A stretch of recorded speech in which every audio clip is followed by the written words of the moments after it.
Hi everyone, let me introduce myself. I am Catherine Sulpico, one of the representative of Group 3, and the subject of our presentation is all about the soccer and the fencing. So please do listen carefully as we present to you our presentation. Fencing is a very different kind of sports compared to the other sports.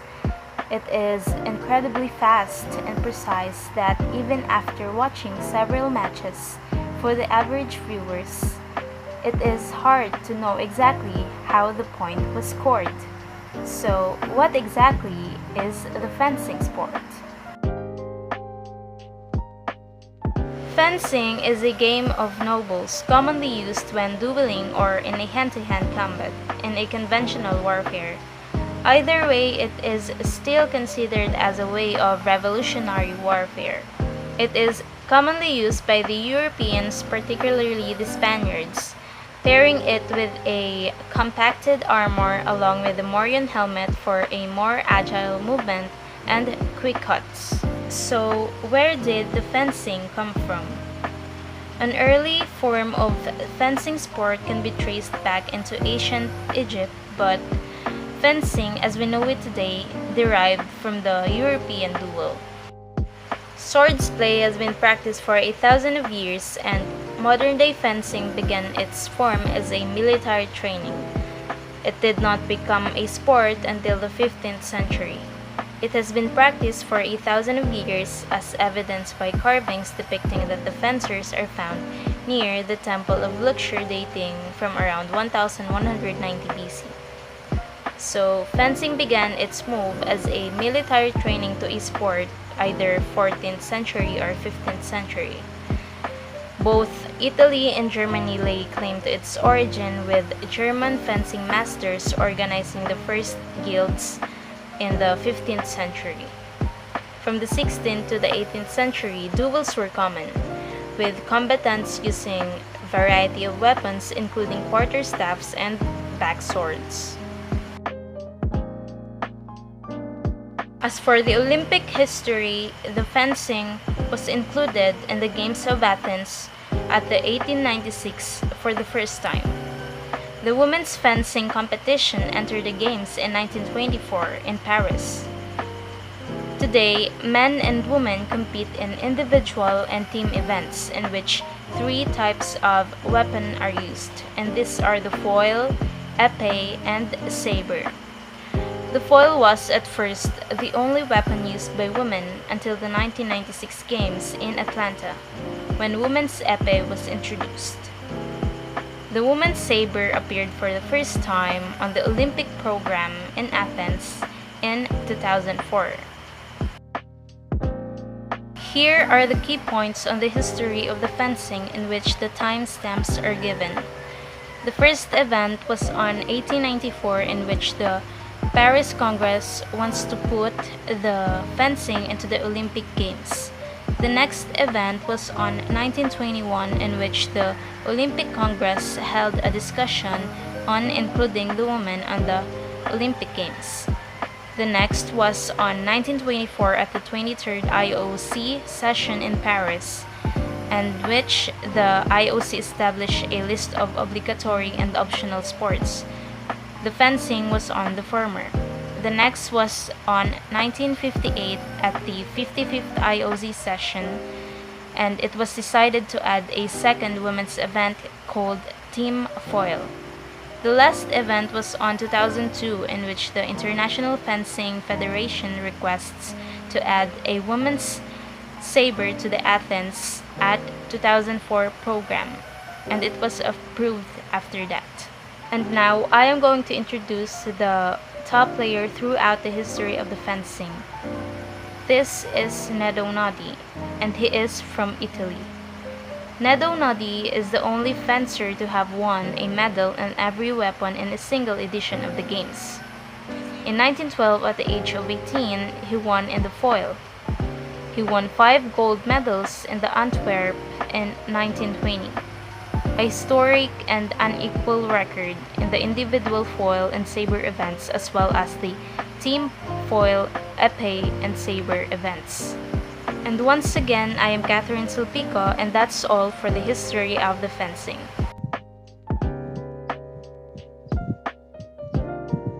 For this topic, we will tackle about the fourth dimension and venue of fencing and soccer. This was prepared by Group 3.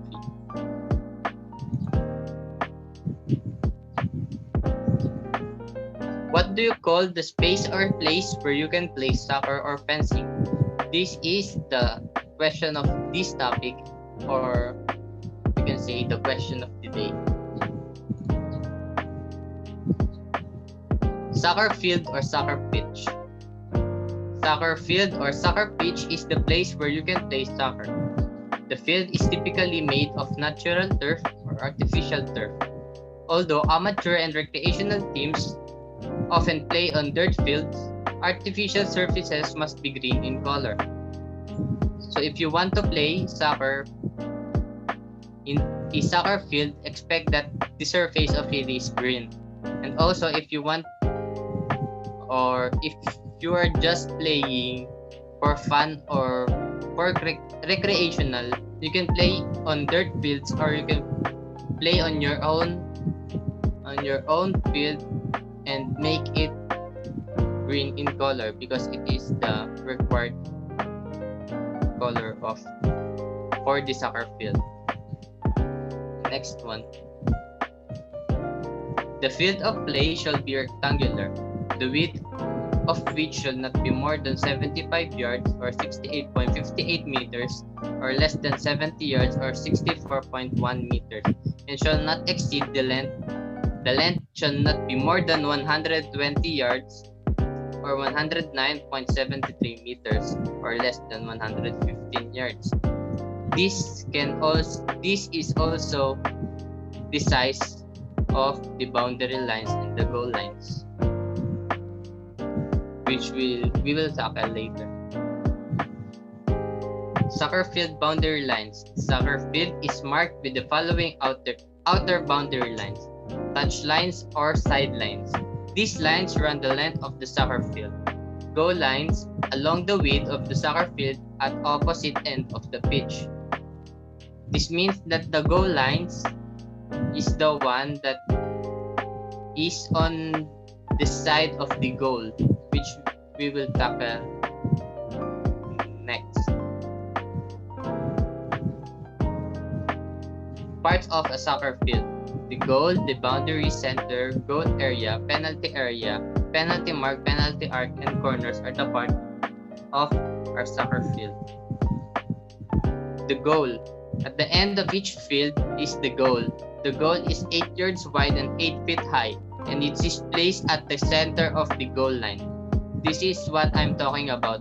The goal and the goal line is always connected.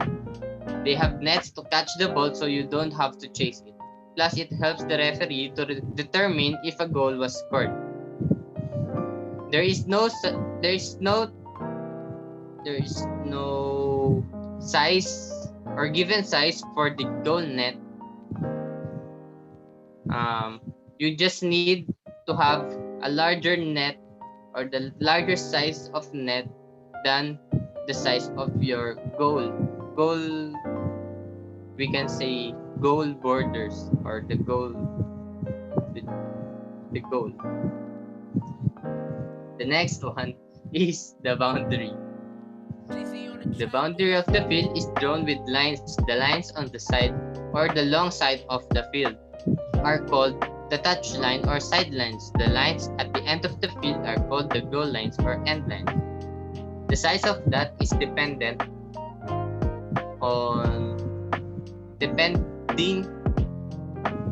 in what in where you will play soccer, or what is the dimension of the soccer field. Next one is the center. The center circle has a radius of 9.15 meters or 10 yards. This means that the diameter of the center circle is 18.3 meters or 20 yards and has a circumference of 57.642 meters or 62.8 yards. The center mark is in the middle of the center circle. So if you want to, or if you don't know the meaning of the radius, I will tell you, and diameter, I will tell it to you. From the center mark to this particular part of the circle is the radius. The size of that must be 9.5 meters or 10 yards. The diameter is from here to the other side of the circle, or we cannot say side because circle does have a side. Or you can just add the radius of this and this, or the radius of this times 2. That's why it is 9.5 meters in radius or 10 yards and 18.3 meters or 20 yards in diameter. Next one, the goal area. The goal area is also marked off in front of each goal. The goal area is measured 6 yards or 5.5 meters from the goal line and 6 yards beyond each goal post, creating an area approximately 6 yards by 20 yards. And the goal area is this, the rectangular part of the or above the goal. The next one is the penalty area. It is above the goal area.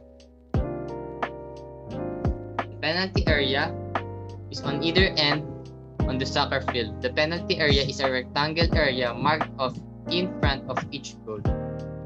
The penalty area is measured 18 yards or 15.5 meters from the goal line and extend 18 yards beyond each goal, post, creating an area approximately 18 yards by 44 yards, assuming the use of an 8-yard goal. We can just say that the size of the penalty area is 18 yards by 44 yards if you use a goal with a size of 8 yards. The next one is the penalty mark. Penalty mark is a mark where the officials put the ball for a penalty kick. It is in the middle of the penalty area and it is 12 yards away from the goal line. There is no particular or specific size for penalty mark, but it is required to be 12 yards away from the goal line. This is the goal line. This is the penalty mark. This must be 12 yards. Next one is the penalty arc. Penalty arc is the small arc at the top of the penalty box. Players other than the goalkeeper and kicker may not enter this area during a penalty kick. There is also no specific size for this penalty arc. Corners. At each corner is a flag post and a corner arc. The corner arc is 1 yard in diameter. The ball must be placed within this arc for corner kicks. Flag post must be at least 5 feet tall to prevent injury. From the meeting point of the goal line and the boundary line to this particular area or part of the corner arc must be 1 yard in diameter. And I don't know, or I haven't read any article or sources about why they need to have 5 feet tall flag post, or I can say I don't see any problem with the shorter flag post. But for the next one is our next sport, which is the fencing. The fencing strips or the fencing piste. The fencing field of play known as the piste is used for fencing matches and training. either in groups or individually. The different types of piste includes rubber conductive piste, aluminum section piste, and metallic piste. 5 lines are drawn clearly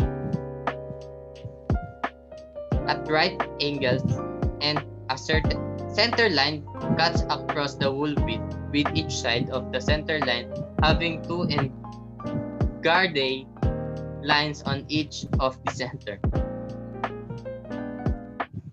At the rear limits are 2 lines with clearly distinguishing colors to make the fencers aware of their position on the piste. Each fencer will stand 4 centimeters apart on guard lines after each touch if the lines are not available. Fencers can stand apart where the blades touch when they extend fully to both ends. So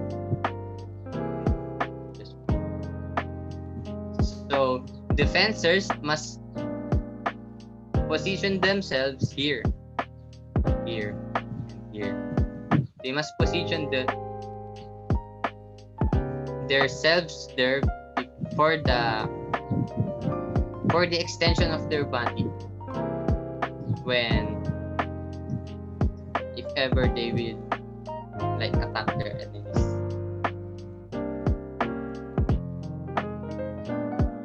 The next one is the salle. The salle is a fencing school or hall, a shortened form for the French term salle d'armes. A fencing school or hall usually contains many fencing strips or pistes. The salle is a school of fencing, we can say. There are a lot of fencing salle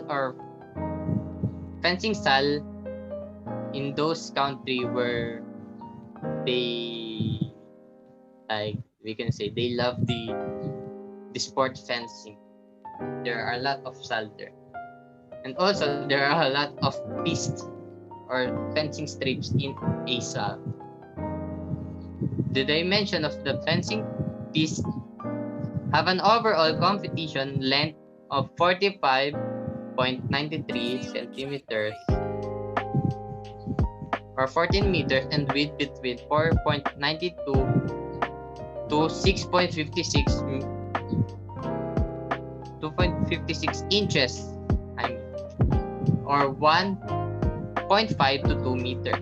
Fencing and guard lines are 78.75 inches or 2 meters from the center, and warning zones are 78.75 inches or 2 meters from the end of the piste. The total contest area of a fencing piste is 21 to 28 square feet or 2 to 2.6 meters.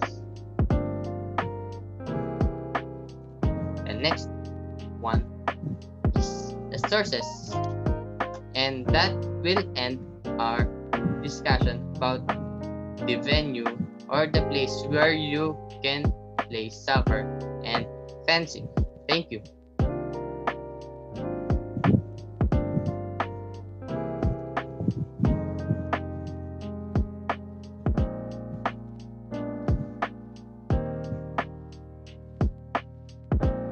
Hello everyone, my name is Polito G. Villaflor Jr. and today we are going to be talking about fencing sports and its equipment and gear.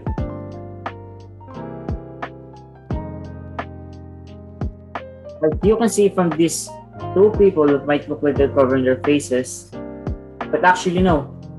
This is what they usually wear during practice or competition. First slide image, as you can see. As what you can probably see from the picture, they seem to be using a sword, a foil to be correct, and this is basic features which are pommel, grip, guard, and the blade. While you're thinking that they look like modern Jedis and not the futuristic type, there are three types of swords used in modern fencing. As you can see here in the picture, those are foil, saber, and an EP. For your information, they use metal swords, not lightsabers, though it would be funny if it were. Now for protective clothing, there are jacket, plastron, glove, breeches, socks, shoes, mask, chest protector, lane, and a sleeve. There are many of them, but I will still tell you their purposes in short, simple, but understandable sentence. Explanation. The jacket is fit to your body, but you can still move in it. As you can see here, there is a strap that is between the legs when worn. And don't worry, there is a fabric used to prevent blades from entering the mask and through the jacket to your neck.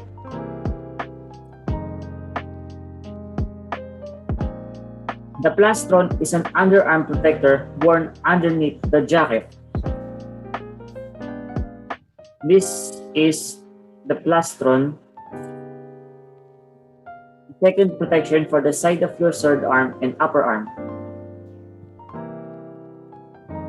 The gloves, of course, is worn on the face of the wearer, and its purpose is to harden the grip of the wearer and also prevent swords from going up and through your sleeves. Here. Now, onto breeches.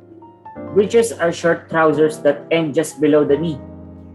The breeches are required to have 10 centimeters of overlap with the jacket. Most are equipped with suspenders or braces. Here is the image of the breeches. And socks are used to cover the knee of the wearer. Now, these shoes soles are flat, very different from others, but these ones prevent you from falling forward. The fencing mask is worn to protect the face and the neck, and quite durable that can withstand 12 to 24 kilograms of weight force. Chest protector are mainly for women, but sometimes also wears them with different design. Lastly, the sleeves are worn by instructors or masters for protecting the leg or arm sleeve.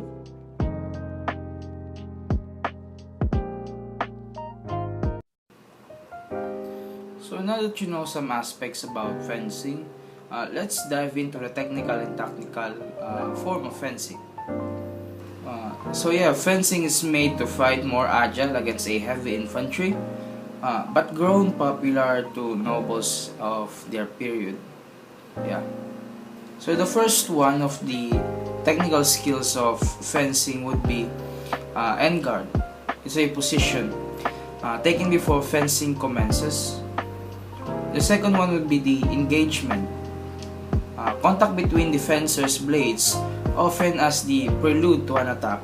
It's like a, what do we call this? A following up slash, stuff like that.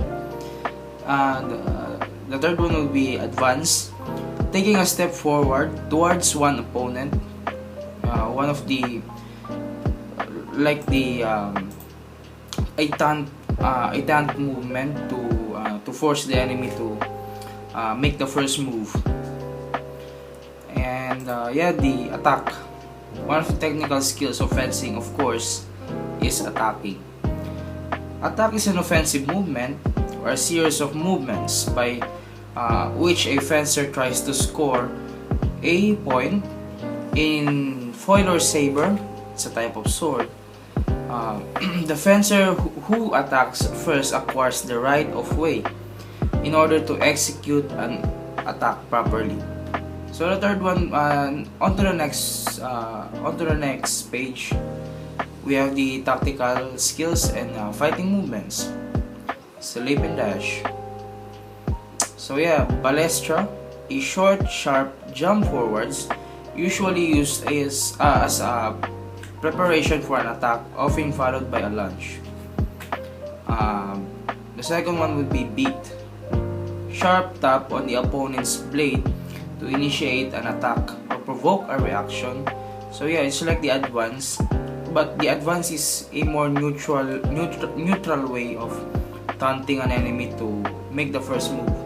And disengage, evasive action in which the fencer avoids the opponent's attempt to take their blade.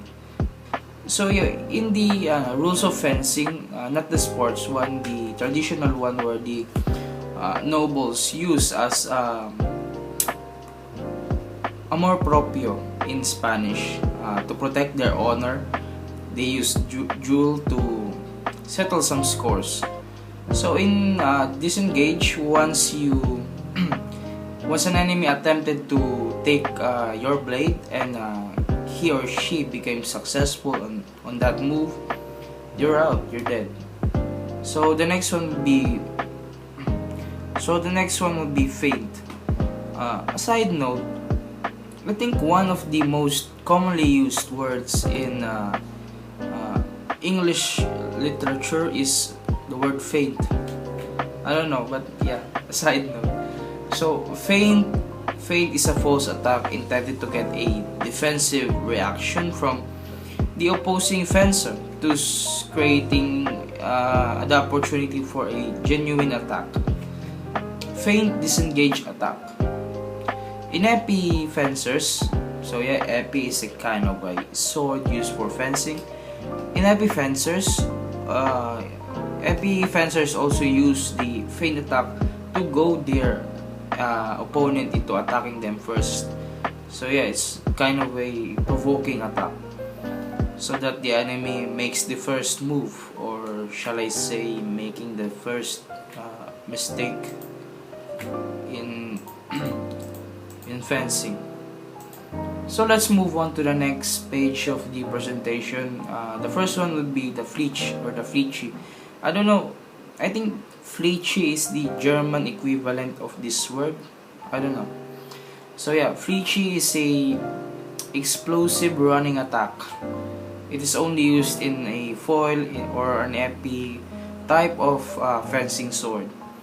The next one would be Flunge, an action unique to saber users only. A combination of a lunge and a Fleechy. Evolved recently after the saber rules were modified in 1992 to prohibit running attacks.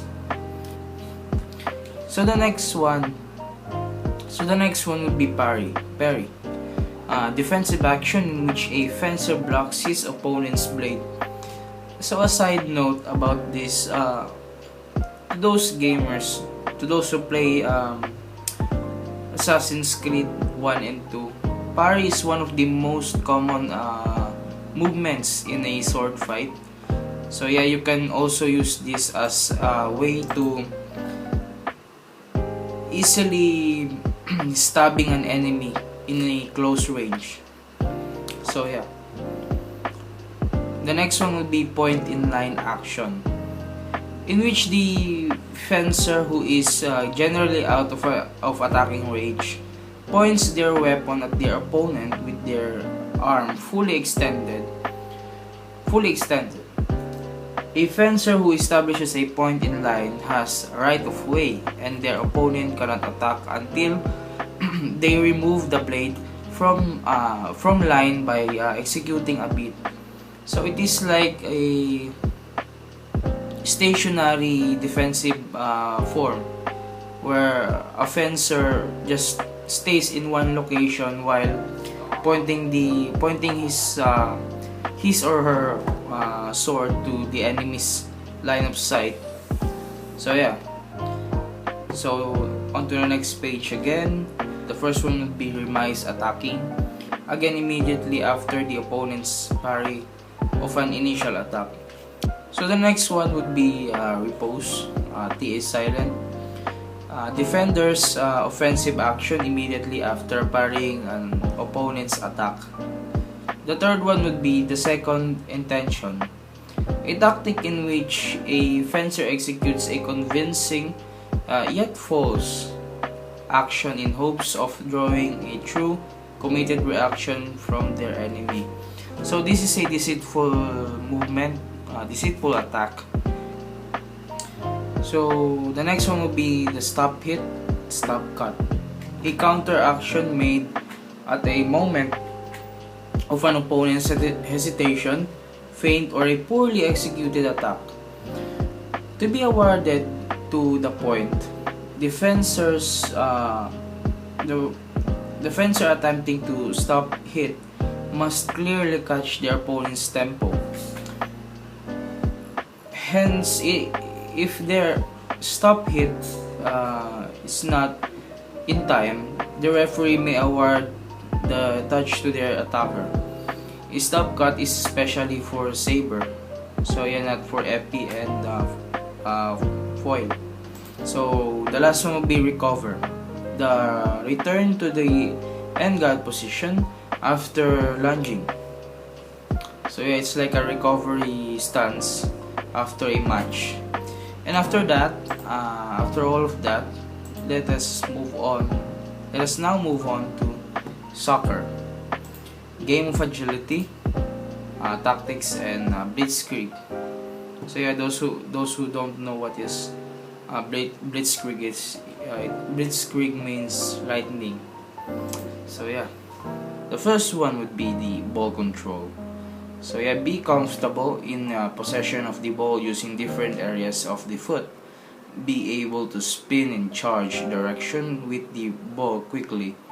Be able to move the ball between their feet and the surface of their foot quickly and effectively. The next one will be passing. Be able to pass the ball over short distances accurately in unopposed practices. And next one would be receiving the ball. Be able to receive the ball comfortably and secure control quickly when unopposed. Running with the ball. Be able to run with the ball confidently with the intention of covering the ground quickly. And turning with the ball. Be able to turn with the ball unopposed and move in a different direction of travel. And yeah, dribbling. Be able to confidently dribble with the ball using different moves and different areas of the foot. And yeah, the heading. Understand how the head of the ball and be confident in the heading of the ball. Heading the ball. Heading the ball. So yeah, let's move on to the tactical skills, fighting movements of soccer. Actually, it's not fighting movements, but yeah, slip and dash. So the first one, the first tactic would be the classic 4-4-2. The classic, the key to 4-4-2 is partnerships. The two strikers, midfield pairing with the fullback, and wingers each need to have a telepathic understanding of their role on the pitch. And next one would be tiki-taka. A popular soccer idiom says that if the opposition haven't got the ball, they can score. Tiki-taka draws on this by holding the ball for the 60-70 of the game and controlling the pace of the play. Next one will be the counter attack. Essentially, the tactic involves dropping deep and allowing the opposition to have the ball and come forward with it. Committing players forward and leaving the gaps in behind as they go. Okay, so it's like a forward retreat, like a type of tactic. The forward retreat tactic is commonly used in American rugby. Yeah. but I don't play football, so I don't play soccer, so yeah, I don't know. So yeah, the aim is to take the ball off the opposition, exploiting the space left to attack and score. The last one would be the park the bus. Actually, it's not the last one, but yeah, park the bus. The tactic of parking the bus is essentially to take the I'm sorry, to take to the field with the sole purpose of not conceding a goal. Attacking soccer is a very much a secondary thought when parking the bus. It's all about frustrating the opposition and keeping a clean sheet in the match ends 0-0, then yeah, so be it. From what I understand in this kind of tactics, it's like a stoic one, because you are keeping it's like a psychological attack to the enemy, because you're making them frustrated on the kind of pace that your team is applying in this tactic. So yeah, the last two. So yeah, the last two would be the long ball game. In essence, the idea of playing the long ball game is to send the ball forward from deep positions in the air towards a striker who takes the ball down and begins an attack. This one, I think it is similar to the strong forward of the American rugby. It's like passing the ball to a single striker, then the wings, the left and right wings would be on the defensive, not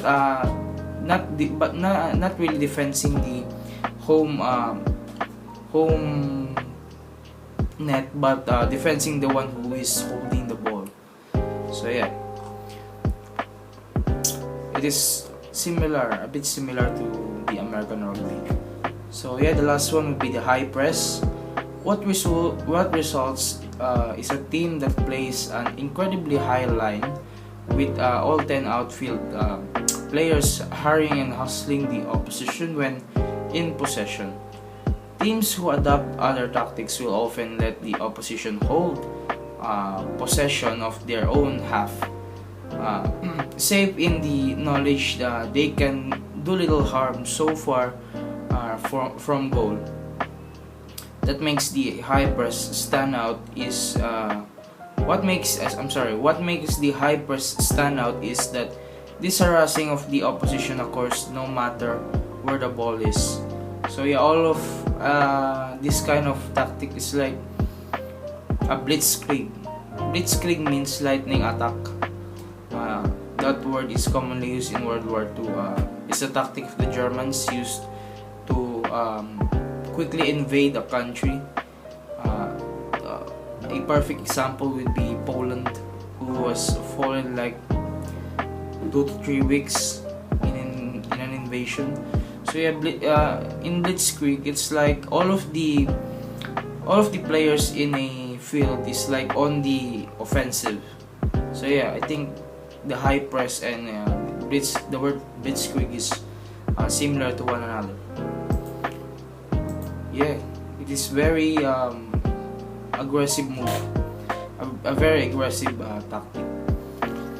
So yeah, that's all. That's the technical and tactical skills of fencing in soccer. I hope that you learned a lot from this presentation.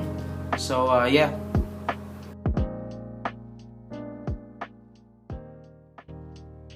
Hello, I am Shikaina Rojas.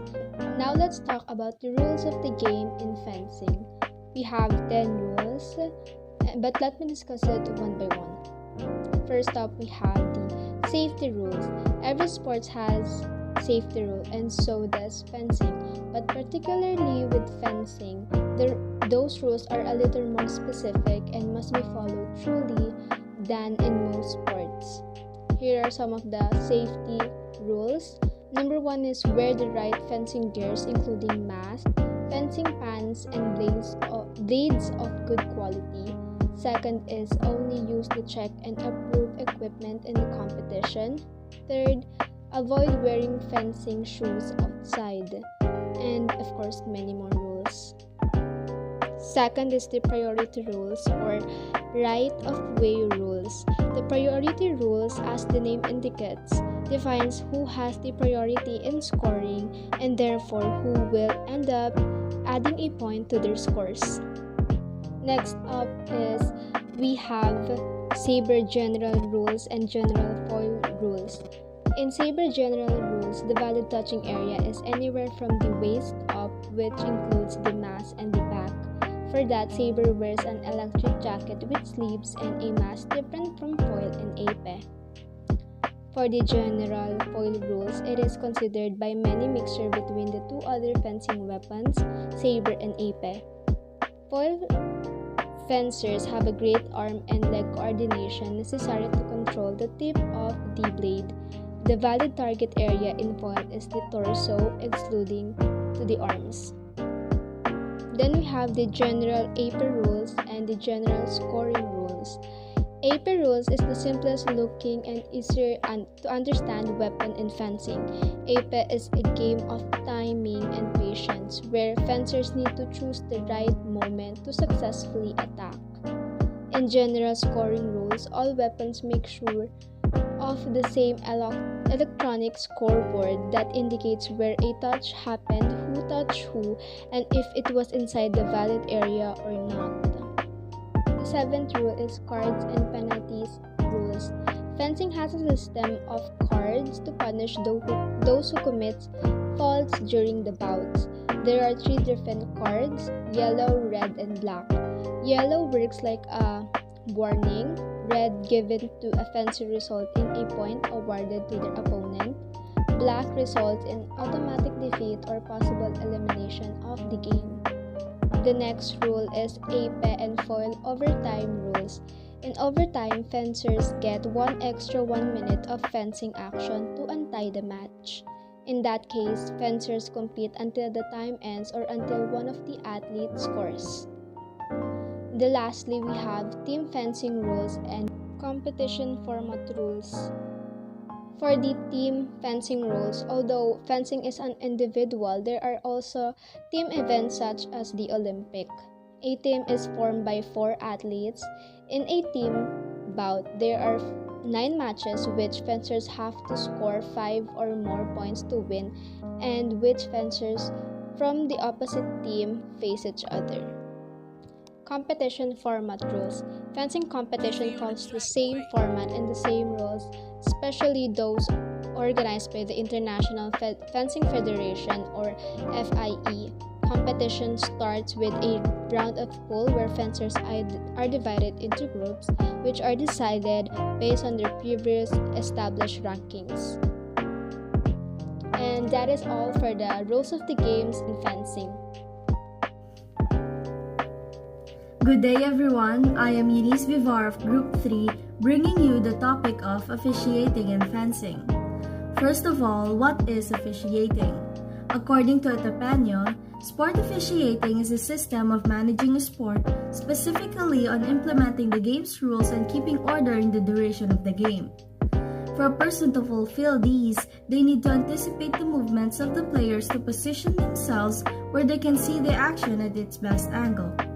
While a referee officiates the sport or competitions, they are the ones who explains and enforces the rules, give penalties, signals the beginning and the ending of each game. They also inspect the equipments to be used before the beginning of the game to ensure that no one is cheating. Now let's move on to officiating fencing. In fencing, there are 12 hand signals a referee uses to communicate with the judges as well as the players quickly. The first one is on guard, which is used to order the fencers to be on the guard position. A fencer is what you call the players of fencing. Hands are placed a little above the waist but no touching the torso, in sideways. The palms are open and are faced downward. Second, Ready, wherein it functions as a signal to know whether the fencers are ready or not. The hands are placed a little above the waist but not touching the torso sideways. The palms are open and are facing in front. Third, play or fence, that is used to signal the players that the match has begun. Coming from above the waistline in sideways, the hands will go down towards the torso with the palms closed. Fourth is halt, to quickly stop the fencing of both fencers. A hand is normally raised. To know when to raise the right or the left hand, the referee should determine whether the fencer is right-handed or left-handed. If the fencer is right-handed, the referee raises the right hand, and the same pattern goes to the left. Fifth is attack from the left or right. A referee uses this signal to settle who will be the attack fencer. Left hand raised represents the fencer on the referee's left, while the right hand raised represents the fencer on the referee's right. Number 6 is hits, wherein the referee signals to show who hits. Left hand raised means the fencer on the referee's left has been hit, and this is also the same when the right hand of the referee is raised. Seventh is point awarded. This is to identify whom the referee is giving a point to. His hand will raise to which fencer earns a point. In AP, when both hands are raised, meaning both fencers will receive a point. Eighth is together, which means that both attacks of the fencers began in unison. Both hands are at the side, palms closed, and the pointer fingers are pointing downward. Ninth is off target. This means that the fencer hits a non-valid target and the fencer won't earn a point. Right arm of the referee is in sideways. From his elbow up to his hands, it will swing with palms open while faced backwards. Number 10 is parried, which indicates that the fencer successfully parries an attack. To know what hand to raise, it is based on from which side of the referee the fencer is positioned. Number 11 is point in line, wherein the fencer has established a point in line against the opponent.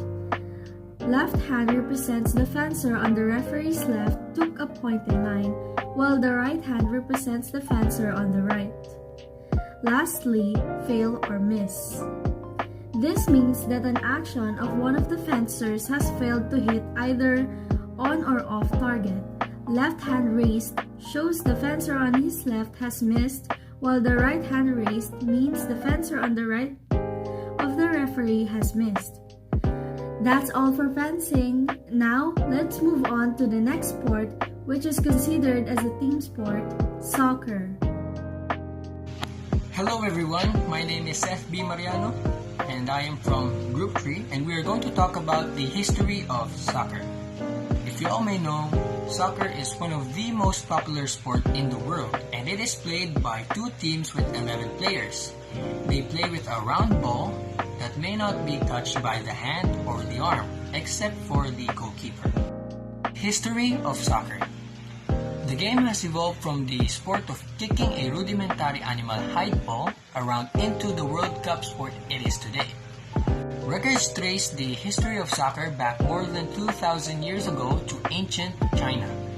Greece, Rome, and parts of the Central America also claim to have started the sport, but it was England that transitioned soccer, or what the British and many other people around the world call football, into the game we know today. For over a century, England has been credited as having given birth to the modern football, a claim which had looked quite solid until as recently as 2011, when a shocking find by historians traced football's roots to a quite extraordinary place. An undercover book titled Vocabula, written by an Aberdonian, citizen of Aberdeen in Scotland, it detailed the game in which two teams played with a ball on a field roughly the size of the present regulations pitches. So we talked about the history of soccer. Now we are going to talk about the top soccer players throughout the history.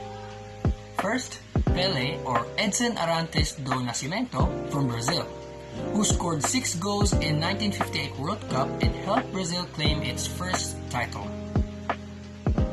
Second, Lev Yashin from Russia, who claimed to have saved more than 150 penalty shots during his outstanding goaltending career. Third, Marco van Basten from Holland, who won several very prestigious soccer awards during 1 year alone. So that was the history of soccer and the top soccer players throughout the history. Now let's tackle about other topics. Hello everyone, my name is Hipolito G. Villaflor Jr. and today we are going to be talking about soccer equipments. I am going to explain it very simple and short. And basic equipments of soccer players. The necessities or what you call essentials. In soccer, there are only a few things you need, and those are jerseys, soccer cleats or shoes is what you call them, shin guards, soccer socks, soccer ball, goalkeeper gloves, water bottle, and gear bag or duffel bag.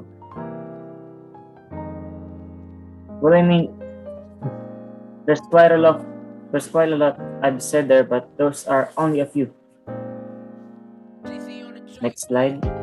Soccer equipments. And what you're seeing here on this slide is the equipment I had mentioned earlier, and I'm going to explain each one to you as easy as possible. Jersey/uniform. Worn by amateur/professional players with each of their own unique designs. There's also practice clothes for when you don't participate in tournaments and only use this in jerseys for reserve. Soccer cleat. These shoes are specifically designed for soccer/football fields. That's why you can see there are bumps underneath the soles and also help with footwork inside. Soccer equipments. Shin guards. This one is worn on the shin of your leg so that no matter what at speed the ball goes, you can catch fast-moving balls.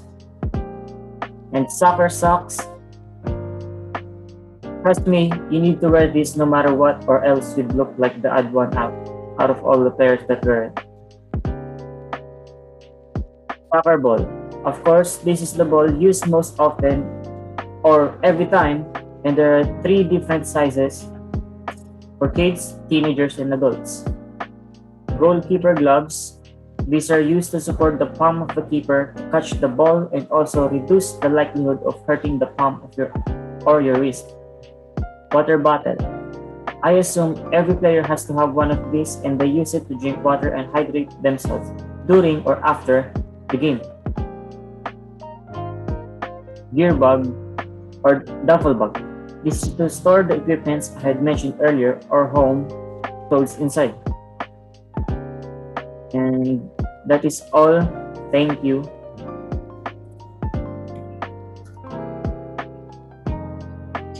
Hi everyone, this is Richmond P. Perpia from D11D, and I am going to discuss my midterm project, which is soccer.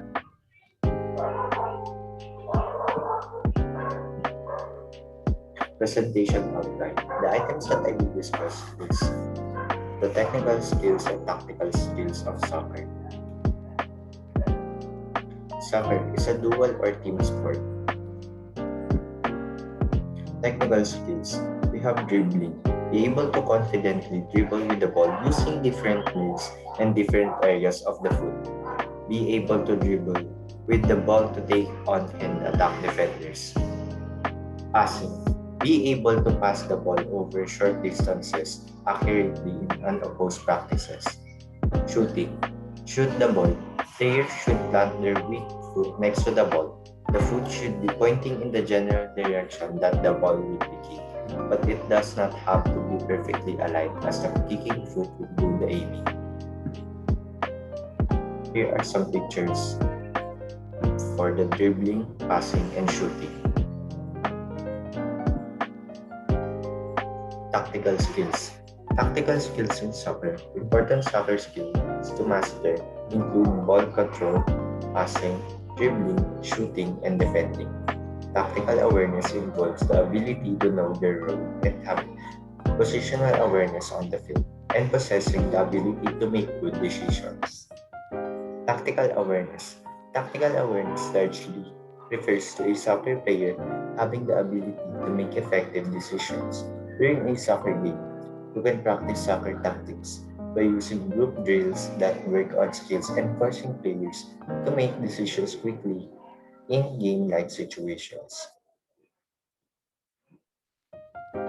Here is a picture of a tactical skill.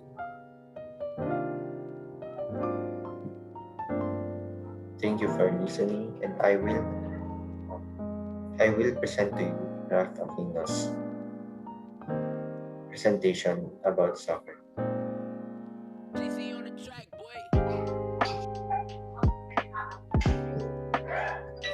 Here is Ralph Aquino's technical and tactical skills in soccer. Welcome to soccer. This is the presentation about the technical and tactical skills of and on soccer. Soccer is a game played by two teams with 11 players, each on a field with a goal for each team. It's the most popular team sport on the planet. A fast-paced game with few breaks and one simple aim, to score a goal. On some continents, the game's called football. On others, it's called soccer. Other names for the sport include footy, fitba, football, calcio, football, football, foot, and more. Everywhere, however, soccer as it's known in the USA is called the beautiful game. Technical and tactical ways of agility. Technical skills, movement and ways. Technical skills, movements and ways, ball control. Be comfortable in possessions of the ball using different areas of the foot. Passing, be able to pass the ball over short distances accurately and opposed practices. Receiving the ball, be able to receive the ball comfortably, secure control quickly when unopposed. Running with the ball, be able to run with the ball confidently with the intention of covering the ground quickly. Technical skills, movements and ways, turning with the ball, be able to turn with the ball unopposed and move in a different direction of travel. Dribbling, be able to confidently dribble with the ball using different moves and different areas of the foot. Heading, understand how to head the ball and confident in heading the ball. Here are the tactical skills in fighting.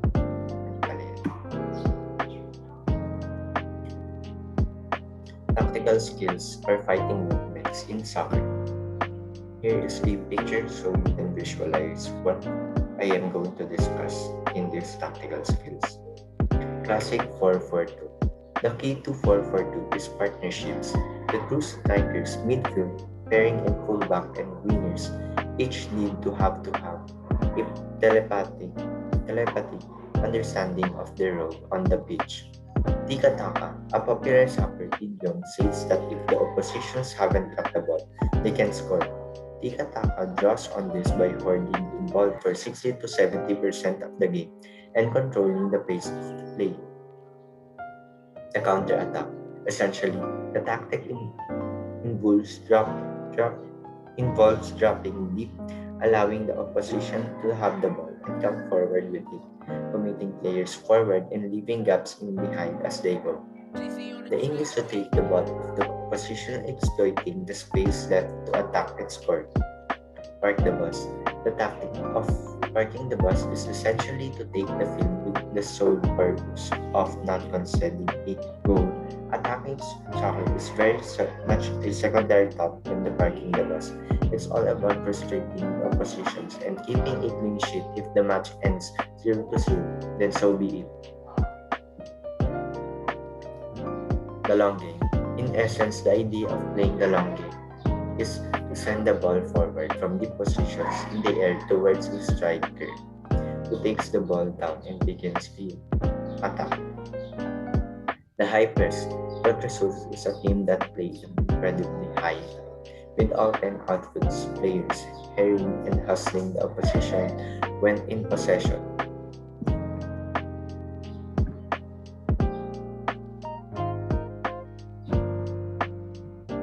Hello everyone, today I'm gonna be reporting to you the 10 rules of soccer. Number 1. Goal kicks. Goal kick occurs when the ball goes out of bounds on either goal line, and the defense has possession of the ball. This means that the last player to touch the ball was on offense. During a goal kick, the ball is placed on the 6-yard box, and the player kicks the ball.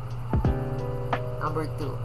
Corner kicks. A corner kick occurs when the ball goes out of bounds on either goal line, and the offense has possession of the ball. In this instance, an offensive player kicks the ball from the corner and tries to pass to a teammate. On corner kicks, players all back into the box wait for the ball. Scoring is relatively rare in soccer, so corner kicks are usually a golden opportunity for a goal. Many goals are scored on crosses from the corner and headers from players in the box. Next, number 3. Throw-ins. A throw-in occurs when the ball goes out of the bounds on either sideline of the field. A player must throw the ball from over their head as the picture shows. Your feet cannot cross the boundary line, and both of the players' feet must be touching the ground when they do a throw-in. A common practice when throwing the ball is to get a running start and drag your feet to get more power. Next, number 4. Equipment. Soccer is very cheap and accessible to play. The only equipment you need to casually play soccer is a ball. However, that changes when you play a competitive soccer. Almost all leagues require splits and shin guards. This is for the player's protection. If you do not have the correction equipment, you will not be allowed to play. Next, the field. A soccer field is a large rectangle of grass or turf with goals on either end. The ball must stay in bounds or there will be throw in, goal kick, or corner kick. There is a half line, an 18-yard box, and a 6-yard box. There is also a dot called the penalty spot, where our penalties are taken from. Number 6. Game structure. Soccer is played in two 45-minute halves. Separated by halftime, soccer uses a running clock, meaning that the time does not stop when the play does. However, at the end of each half, there is stoppage time. This is the time that the referee adds up during each half, accounting for time missed for injuries and other stoppages. For example, in the scoreboard below, a stoppage time of +2 has been added for the first half. This means that 2 extra minutes will be played. In most league play, if the score is tied at the end of the game, a draw will be the result of the game. Next, position. 11 players are on field at a time in any given soccer game.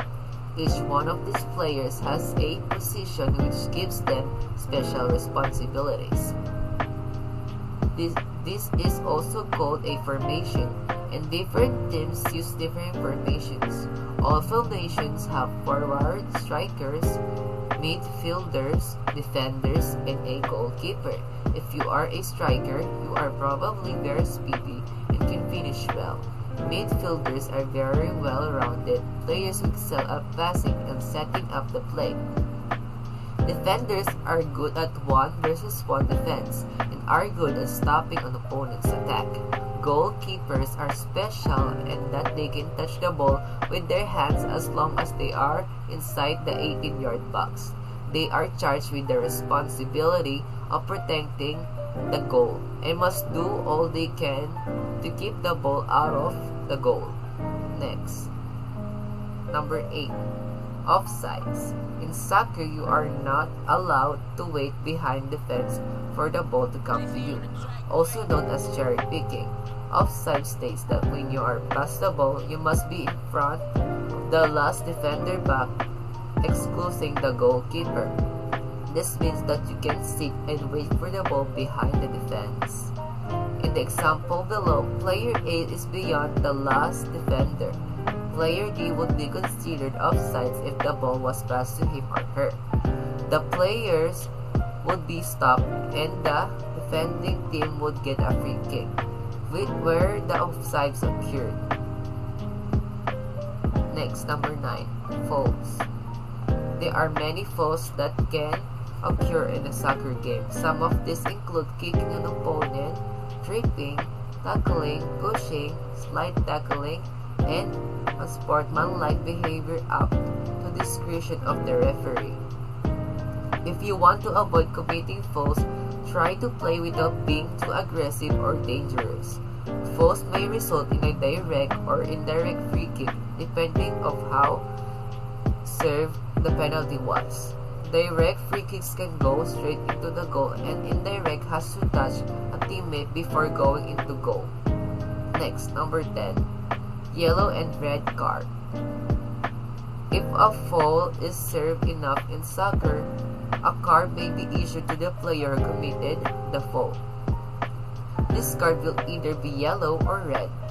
A yellow card is for moderately severe play in which a player is too aggressive or a play is deemed dangerous by a referee. A red card is for an egregious act in which a player attempts to injure another player or something of that nature. If a player receives a red card, he or she is immediately sent off field and the team will play with 10 players for the rest of the game. If a player gets 2 yellow cards in one game, then it is equivalent to a red card and the players will be sent off the field.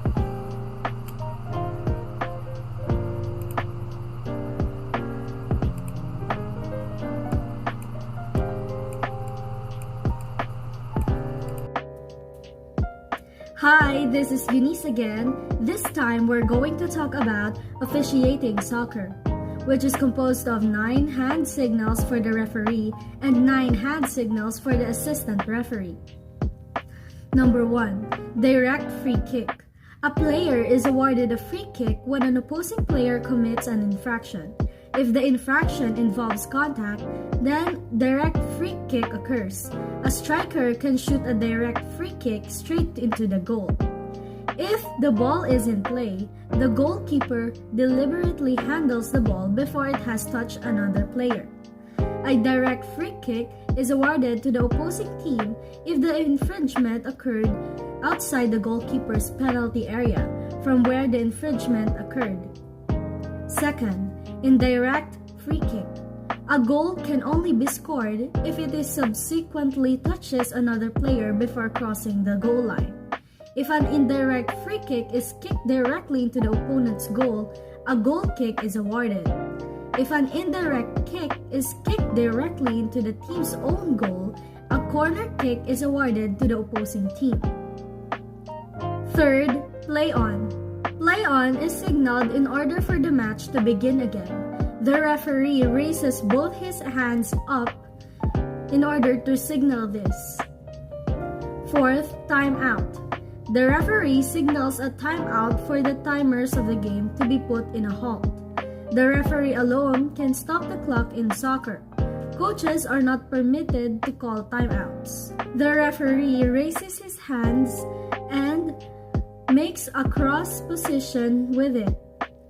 Fifth, wind up the start clock. According to NFHS, the game clock is stopped for the first down and the 40-second play clock is started immediately. The referee will then restart or rewind the game clock as quickly as the football is placed on the ground and ready for play. Number 6. Penalty or goal kick. Penalty kick. The game pauses for a moment, then the referee will point to the spot where a penalty kick occurred. Goal kick. A goal kick is simply one way to restart a soccer match. Goal kick will be rewarded for your team when the opposing team touches the ball beyond the end line in your half of the pitch, also known as goal line. 7. Caution or ejection. A player is ejected from the game after a specific number of penalties. Number 8. Corner kick. A corner kick is a kick taken from the corner of a soccer field that restarts play after the ball has gone out. A corner kick is awarded when the ball has gone over the goal line at their end of the field, was last touched by a defending team's player, and a goal was not scored. 9. Goal. A referee awards a point to a team after the game. The accumulated points are added together and the team with the most points wins. Now, the next hand signals are for the assistant referees. Number 1. Throw in. The flag should not be brought across the body appropriately and the flag should be switched to the appropriate hand, as the picture shows. Second, substitution. Hold the flag above the head as shown until acknowledged by the referee, then return the flag to side. Number 3. Foul. Number 1. Hold the flag vertically until acknowledged by the referee. Number 2. Wave the flag. Number 3. Point the flag in the direction where the free kick will take place. Fourth, corner kick. The assistant referee should point to the nearest corner. Fifth, goal kick. When the ball crosses the goal line near to the assistant referee's position, the assistant referee must make a direct signal with his or her right hand, better line of vision, to indicate a goal kick. Number 6. Stop play, offside. The first action the assistant referee makes after an offside decision is to raise his or her flag. He or she then uses his or her flag to indicate the area of the pitch in which the offense occurred. Number 7. Offside free kick. When the referee stops the play, the assistant referee indicates the position. The first picture shows the flag is raised if the position is on the far side of the field. The middle picture shows that the flag is raised if the position is near the center of the field. The last picture shows that the flag is raised if the position is on the near side of the field. And that's the end of our presentation. References are on the description box. I hope you gained plenty of new information about these two sports. Have a nice day!